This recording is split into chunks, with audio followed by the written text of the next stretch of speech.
Hi friends, welcome to IVL academy.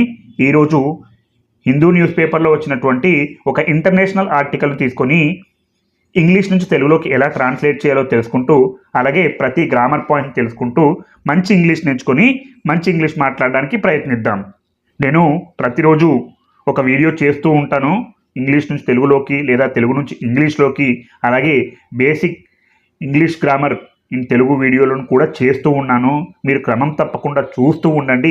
మీకు ఏ చిన్న సందేహం ఉన్నా కూడా అడుగుతూ ఉండండి, కామెంట్ చేస్తూ ఉండండి. నేను తప్పకుండా రెస్పాండ్ అవుతాను. మీకు ఈ వీడియో కనుక నచ్చినట్లయితే లైక్ చేయండి, షేర్ చేయండి మరియు సబ్స్క్రైబ్ చేయండి. చూడండి, ముందుగా headline: Bangladesh court issues arrest warrant for Hasina.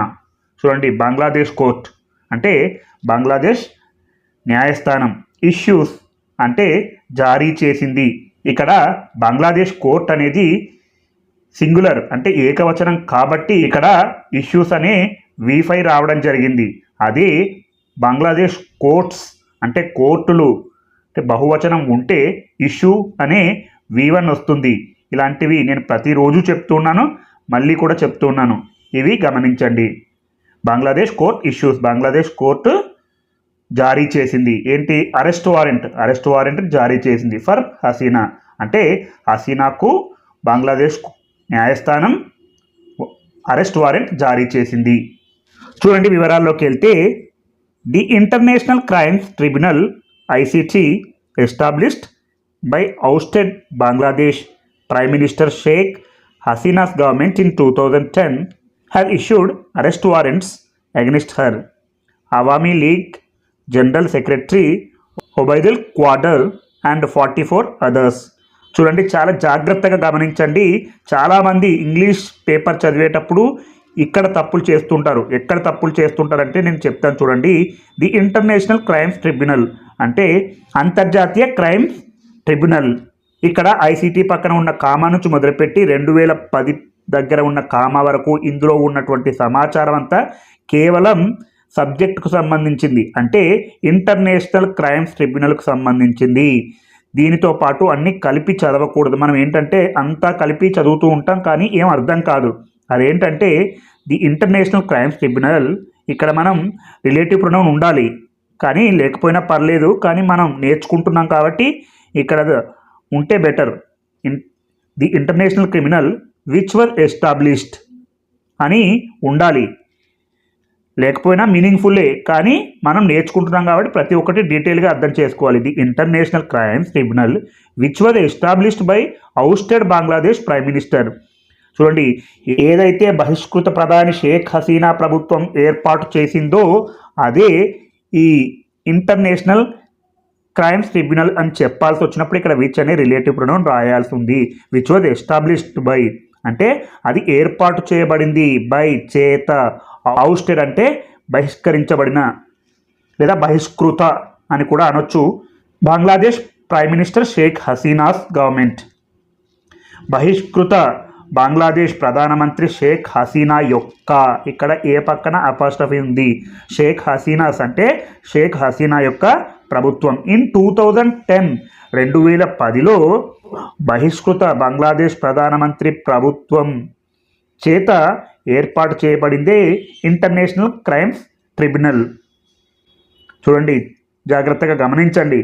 ఇప్పుడు మళ్ళీ ఎలా కనెక్ట్ చేయాలంటే the international crimes tribunal ICT has ఇష్యూడ్తో కనెక్ట్ చేయాలి. డైరెక్ట్గా చదివితే మనకు అర్థం కాకపోవచ్చు. The international crimes tribunal have issued అని చదవాలి. ఇక్కడ కామా నుంచి కామా వరకు కేవలం ఇది సబ్జెక్టుకు సంబంధించింది.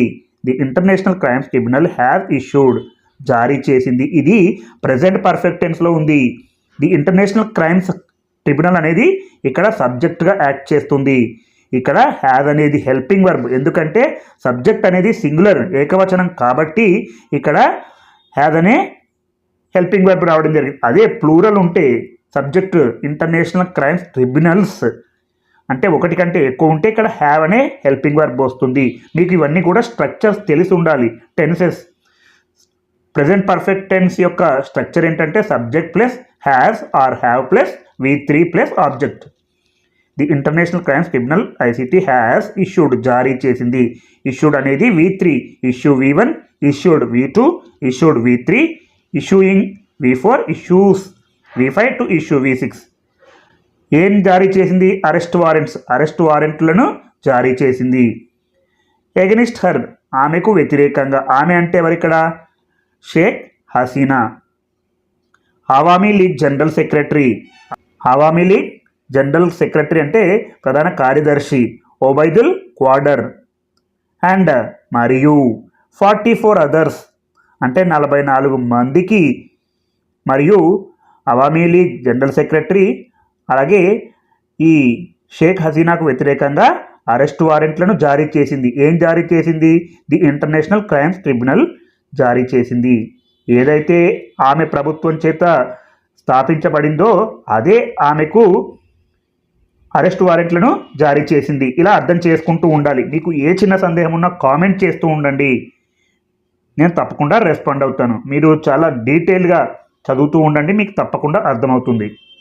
These warrants are in connection with alleged crimes against humanity committed during the July-August 2024 protests which led to the downfall of the Hasina government. చూడండి, these warrants, ఈ వారెంట్లు ఆర్, ఇక్కడ ఆర్ అనేది వెర్బ్గా యాక్ట్ చేస్తుంది. వారెంట్స్ అనేది ప్లూరల్ బహువచనం కాబట్టి ఇక్కడ ఆర్ అనే వెర్బ్ రావడం జరిగింది. ఆర్ ఇన్ కనెక్షన్ విత్ అంటే సంబంధించి ఉన్నాయి. ఏవి ఈ వారెంట్లు? దేనికి? అలెజ్డ్ క్రైమ్స్, ఆరోపించబడిన నేరాలకు సంబంధించి ఉన్నాయి. ఎగెనిస్ట్, వ్యతిరేకంగా.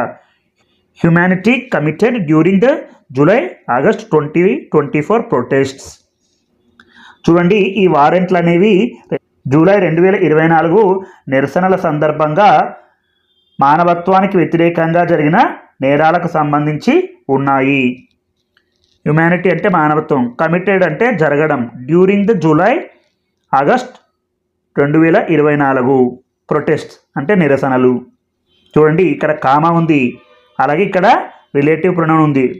Protest which led to the downfall of the Hasina government. చూడండి, ఏవైతే హసీనా పతనానికి దారి తీసాయో అవే ఆ నిరసనలు అని చెప్పాల్సి వచ్చినప్పుడు ఇక్కడ విచ్ అనే రిలేటివ్ ప్రొనౌన్ రాయాల్సి ఉంటుంది. ప్రొటెస్ట్ విచ్ లెడ్ అంటే దారి తీసింది, టు ద డౌన్ఫాల్ అంటే పతనానికి, of the Hasina government Hasina ప్రభుత్వ పతనానికి ఈ నిరసనలు దారి తీసాయి. ఇలా ఒక్కొక్కటిగా టెన్సెస్ కనెక్ట్ చేసుకుంటూ సబ్జెక్ట్ వెర్బ్ అన్నీ చెక్ చేసుకుంటూ మనం కనుక అర్థం చేసుకుంటే మీరు మంచి ఇంగ్లీష్ మాట్లాడతారు. అలాగే the tribunal chaired by justice MD Golam Mortuza Majumder issued the orders following two petitions filed by the prosecution seeking the arrest of Ms. Hasina and other key political figures. చూడండి, ది ట్రిబ్యునల్, ఇక్కడ ట్రిబ్యునల్ అంటే ఏంటి? International crimes tribunal అని చెప్పుకున్నాం, comma ఉంది. ఇక్కడ కూడా చాలా important. Tribunal chaired by justice MD Golam Mortuza Majumder నేతృత్వంలోని, chaired by justice MD Golam Mortuza Majumder, ఇక్కడ కామా ఉంది, చాలా ఇంపార్టెంట్. ఇంతకుముందు చెప్పుకున్నట్టే ద ట్రిబ్యునల్ పక్కన మనం రిలేటివ్ ప్రొనౌన్ అయితే రాసుకోవచ్చు. Which was chaired by justice MD Mortuza Majumder. చూడండి, దేనికైతే జస్టిస్ ఎండి గోలాం మోర్తుజా మజుందార్ అధ్యక్షత వహించారో అదే ఆ ట్రిబ్యునల్ అని చెప్పాల్సి వచ్చినప్పుడు ఇక్కడ విచ్ అనే రిలేటివ్ ప్రొనౌన్ రాయాల్సి ఉంటుంది. The tribunal chaired by justice MD Golam Mortuza Majumder. మళ్ళీ చదివేటప్పుడు ఎలా చదవాలంటే ఇక్కడ ది ట్రిబ్యునల్ నుంచి మొదలుపెట్టి ఇక్కడ కామా తర్వాత నుంచి మొదలుపెట్టాలి. ద ట్రిబ్యునల్ ఇష్యూడ్, జారీ చేసింది. ఇది V2లో ఉంది అంటే సింపుల్ పాస్ట్ టెన్స్లో ఉంది. జారీ చేసింది, ఏం జారీ చేసింది? ద ఆర్డర్స్, ఉత్తర్వులను జారీ చేసింది. ఫాలోయింగ్, తరువాత, దేని తర్వాత? 2 petitions ఫైల్డ్, 2 పిటిషన్లు దాఖలయ్యాయి. బై ద ప్రాసిక్యూషన్ చేత 2 పిటిషన్లు దాఖలు చేయబడ్డాయి.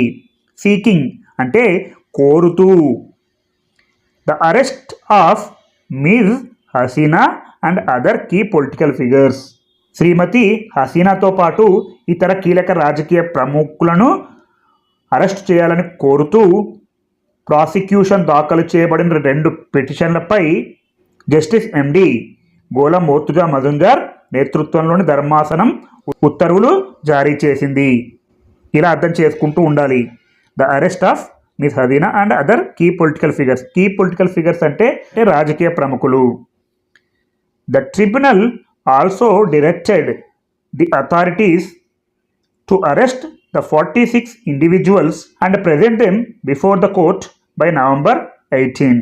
చూడండి, ది ట్రిబ్యునల్ ఆల్సో డైరెక్టెడ్ అంటే ట్రిబ్యునల్ కూడా డైరెక్టెడ్ నిర్దేశించింది, ఇది వీటిలో ఉంది. ఎవరిని నిర్దేశించింది? ది అథారిటీస్ అంటే అధికారులను నిర్దేశించింది. టు అరెస్ట్ చేయమని. ద 46 ఇండివిజువల్స్ అంటే 46 మంది వ్యక్తులను అరెస్ట్ చేయమని. ఇండివిజువల్స్ అంటే వ్యక్తులను. అండ్ మరియు ప్రెజెంట్ దెమ్ అంటే హాజరుపరచాలని. ఇలాంటివి చాలా గుర్తుపెట్టుకోవాలి. ప్రెజెంట్ దెమ్ ఎవరిని హాజరుపరచాలని? ఇక్కడ 46 మంది వ్యక్తులను. బిఫోర్ ద కోర్టు ముందు హాజరుపరచాలని. ఇక్కడ బిఫోర్ అంటే ముందు. బై నవంబర్ 18 అంటే నవంబర్ 18 కల్లా. ఒక్కొక్కసారి బై అంటే చేత అని వస్తుంది. ఇక్కడ కల్లా అంటే బై నవంబర్ 18 నవంబర్ 18 నాటికి లేదా నవంబర్ 18 కల్లా కోర్టు ముందు హాజరుపరచాలని నిర్దేశించింది. అలాగే we appeal to the court because the accused in these cases are extremely influential, chief prosecutor Tajul Islam said. We appealed అంటే మేము కోరుతున్నాము లేదా మేము ఆశ్రయించామని కూడా చెప్పొచ్చు. టు ద కోర్ట్ మేము కోర్టును కోరుతున్నాము లేదా మేము కోర్టును ఆశ్రయించాము. బికాస్ ఎందుకంటే ది అక్యూజ్డ్ అంటే నిందితులు in these cases are extremely influential అంటే ఈ కేసుల్లో నిందితులు అత్యంత ప్రభావవంతమైన వారు. ఎక్స్ట్రీమ్లీ అంటే అత్యంత, ఇన్ఫ్లుయెన్షియల్ ప్రభావవంతమైన వారు. ది అక్యూజ్డ్ అంటే నిందితులు. ఇన్ దీస్ కేసెస్ ఆర్ అనేది ఇక్కడ వెర్బ్గా యాక్ట్ చేస్తుంది. అక్యూజ్డ్ ఇన్ దీస్ కేసెస్ అంటే ఈ కేసుల్లో నిందితులు అనేవారు కాబట్టి ఇక్కడ బహువచనం ఉంది కాబట్టి ఆర్ అనే వెర్బ్ రావడం జరిగింది. Are extremely influential, chief prosecutor Tajul Islam said అంటే చీఫ్ ప్రాసిక్యూటర్ తాజుల్ ఇస్లాం చెప్పారు. Without their arrest conducting a fair investigation would be incredibly difficult. Without their arrest అంటే వారి అరెస్టు లేకుండా. కండక్టింగ్ ఏ ఫెయిర్ ఇన్వెస్టిగేషన్ అంటే న్యాయపరమైనటువంటి దర్యాప్తును నిర్వహించడం. ఏ ఫెయిర్ ఇన్వెస్టిగేషన్ న్యాయపరమైనటువంటి దర్యాప్తును నిర్వహించడం. కండక్టింగ్ అంటే నిర్వహించడం. Would be incredibly difficult. ఇక్కడ వుడ్ అనేది హెల్పింగ్ వెర్బ్గా యాక్ట్ చేస్తుంది, బి అనేది వెర్బ్గా యాక్ట్ చేస్తుంది. వుడ్ బి ఇన్క్రెడిబుల్లీ డిఫికల్ట్ అంటే నిర్వహించడం చాలా కష్టం. అంటే వుడ్ ఇక్కడ ఎందుకు రాశారంటే 70% చాలా కష్టం అని చెప్పాల్సి వచ్చినప్పుడు ఇక్కడ వుడ్ ప్లేస్లో మేబీ డిఫికల్ట్ అంటే 50% డిఫికల్ట్, మైట్ బి అంటే 30 to 20% డిఫికల్ట్. అంటే ఇక్కడ సందర్భాన్ని బట్టి ఇక్కడ వుడ్ అనేది రాయడం జరుగుతుంది. Would be difficult. Will be difficult అంటే చాలా కష్టం 100% అని చెప్పాల్సిన అవసరం ఉంది. వుడ్ బి ఇన్క్రెడిబుల్లీ డిఫికల్ట్ అంటే ఇంక్రెడిబుల్లీ చాలా, డిఫికల్ట్ కష్టం, చాలా కష్టం. ఇలా మీరు ఒక్కొక్క ఆర్టికల్ తీసుకొని ఇంగ్లీష్ నుంచి తెలుగులోకి, తెలుగు నుంచి ఇంగ్లీష్లోకి ట్రాన్స్లేట్ చేస్తూ ఉంటే మీరు మంచి ఇంగ్లీష్ మాట్లాడతారు. మీకు ఈ వీడియో కనుక నచ్చినట్లయితే లైక్ చేయండి, షేర్ చేయండి మరియు సబ్స్క్రైబ్ చేయండి.